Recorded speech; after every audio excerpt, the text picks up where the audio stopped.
Okay, hi, welcome to another Yugioh deck profile. This is going to be for my updated 4th place locals Timelord deck profile. Yeah, still always wanted this deck and I'm always keen on giving it a couple of different variations and seeing what you can do. So, like always, without further ado, let's just get straight into it. And this is newest field center from, it was the Freezing Chains events for the Ice Barrier Structure deck. So, yeah, that was cool. So, 3 Maiden, just great support for the archetype. So those who don't know what it does, it can summon itself from the hand if you have no monsters. You contribute it to search out any Time Lord with 0 attack from your deck to your hand. Cancel 2 tributes for the tribute summon of a fairy, so it's not just exclusive to Time Lord. You could use this for something like Archer Christia, if you want to go crazy like that, make like a sort of Time Lord lockdown deck. And if you can banish her from the graveyard in order to special summon any Time Lord with 0 attack from your deck, ignoring its summoning conditions because they all have the restriction of not summoning themselves from the deck.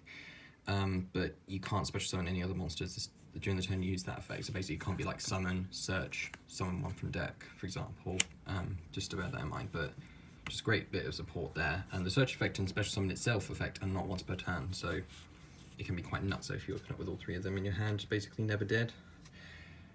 3 Michion, the one you always open up with, want to. So all their effects are more or less the same for the main Time Lords. They can all summon themselves without tributes if you have no monsters, no immune to destruction, no battle damage, shuffles themselves into the deck during your standby phase, and at the end of the battle phase they have a unique effect. For him it's halving the opponent's life points as non-damage. So like I said, just a great way to get rid of 4,000 life points without damage right off the bat. It's always cool. Then 3 Kamion, who is debatably the best one in certain circumstances. So same things. His unique effect is that he gets to non-target spin a card your opponent controls back to the deck and burn them for 500 damage, and it's actually spell speed 4. So when you use this effect, your opponent can't use anything to try and stop it, like an Imperm or a Solemn Strike or anything like that. So just a useful thing right there. Warlords, Savage, whatever. Very handy little thing there to deal with problematic boss monsters. 3 Rapheon deals damage equal to the attack of one of the monsters that it battles, which is always hefty and very handy after you use Michion, and then you could just attack something like, Warlords, Savage, an Appaloosa if they have enough, high enough attack or whatever, but just high enough damage could be done with that. And 2 also the rest of the Time Lords that I have. 2 Metaion, which bounces all other monsters on the field to the hand and then burns your opponent for 300 for each. I decided to pop him down to 2, just because monster removal isn't as big of a deal when bouncing back, because they could just be brought back easily in the next turn, so it worked out fine with that. I pretty much never really used him, but he's still handy there just in case I have to deal with a monster lineup deck. 2 Zaphion, who is the one that spins spells and traps your opponent controls back into the deck at the end of the battle phase, and has another effect where if it's sent from the field to the graveyard by any means, you get to draw 1 card, so a handy little thing there, and like I said, just good for back row hate. And then for the last bit of the Time Lords, we have 2 Sandion, who is the one that's a bit different. 4k attack and defense, can only normal summon himself without tribute if your opponent has a monster and you don't. You can only control 1 of him, and yeah, that's the only unique thing. And then at the end of the battle phase, he burns your opponent for 2k. So there is a potential 80k that you can do with him and Michion, which I could maybe demonstrate later. Then I run just 2 hand traps in this. We have Sauravis, the Ancient and Ascended. This is basically just to protect your Time Lords from things like Imperm and stuff, because it has the hand effect where during either turn, when your opponent activates a card or effect that targets a monster you control, you can discard this to negate the activation. Which isn't once per turn either, so if you have multiple copies of these, your opponent tries to Fogblade you, chain this, they Fogblade you again, chain this. That helps with that. I never saw this, but I never had to deal with the thing of being targeted. Had the worst case scenario was like against a Dino player, they could Bukamuni me with their Ultimate Conductor Tyranno, but that doesn't really matter. And then my spicy tech is the 3 Dimension Shifter, because we don't really care too much about the graveyard for the most part, beside our Time Maiden effect, but even then it doesn't really matter. So having this was very handy. I was able to use this against the Dino player as well as a Drytron player, and that just really helped to, even against a Shaddoll player, which unfortunately I lost to, but this helped to kind of keep them stalled for a little while. So yeah, definitely very useful hand trap if you're opening with it. And then that's it for the monster lineup. Spells, 3 Extrav, because extra deck means nothing to us, bar one card, but we should run a playset of that in the extra deck anyway.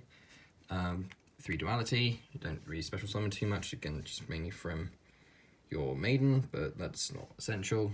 3 Celestial Transformation, which is the thing that you use in the combo for Michion and Sandion for the OTK. It just summons a fairy from the hand and then destroys it in the end phase, which doesn't affect your Time Lords in any way. And Half Side Attack, which again most part doesn't matter because most Time Lords attacks are 0. And the final spell of the main deck is the one Harpie's Feather Duster, because, you know, it's great. It's a handy card. And then we run a few traps in this. We have 3 Rivalry the Warlords, means that each player can only control 1 type of monster, and then if that proves to be ineffective, we also have there can only be 1, which essentially means if you have both Rivalry and there can only be 1 on board, your opponent can only control 1 monster. And we only control 1 monster most of the time anyway with our Time Lords, so very, very handy little niche lock there. That's it for the main deck.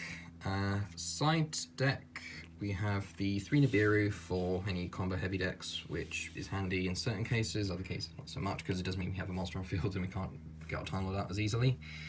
And then just 3 Kaijus. I run the 2 Jizakiru and the Thunder King just because they're the ones with the highest attack, and then just have to use them with Rapheon to, you know, deal more damage. Very spicy tech with this next card, 2 anti-magic arrows. So what this effect is that at the start of the battle phase, spells and traps and their effects can't be activated, and cards and effects cannot be activated in response to this. So it's a spell speed 4 effect, which is very handy in that regard. And basically the idea is that if your opponent, you know, tries to bait you to attacking with your Time Lord and they use the effect negation on your Time Lord, then you're basically stuck because it means you lose your Time Lord and then you could be into your TK next turn. So the idea is that basically when you can toss predict that coming, you just simply go to the battle phase, activate this, and their back row is locked. Which is always very handy. Then something that helped me with a couple of victories, we had the 2 Mystic Mine, which, you know, most people should know and despise by now. I decided to pop it in the side deck just as like a surprise. People would expect it in the main, but then I just simply swapped this out with some of the back row hit cards if they don't really expect it too much. And then the 2 Demise and the Metaverse in order to cheat this out. And then 1 Reboot because, you know, it deals with certain problematic traps that we don't really want to see, so yeah. Then the extra deck doesn't really matter too much, and the main thing that you want to do is go into the Gustav Max with the combo with Michion and Sandion, which is just simply summon both of them out to the field. You would normal summon 1 and then use the Celestial Transformation on the other, and then basically have the 2 level 10s on board. Thereafter, you basically attack with both of them. Their effects activate in different chains, so you'd use the first chain for Michion to half a life point, Sandion in the new chain to burn for 2k, main phase 2 overlay Gustav Max, and then burn for 2k for game. And that's how the combo works there. So you got that. Just anything in the extra deck doesn't really matter too much. You just run a whole bunch of rank 10 things. Also got Super Door in case I've got certain other problem cards that I can deal with, and then I run the 2 Spider XYZs and I run 7 Sins, and then just, you know, just any sort of amalgamation of things. These are the things that I had, but these are just generic guff. It doesn't really matter too much because again the extra deck doesn't really, it's not really a thing that you care about significantly like that. But yeah, that's essentially all there is with that. Again, it's a very kind of trollsy deck, but it's very easy to learn, so you haven't got too much to worry about when you wanted to go back to the game and just try a deck out like this. So I hope you guys enjoyed this, and I shall catch you next time for whatever I do next. So long, take care.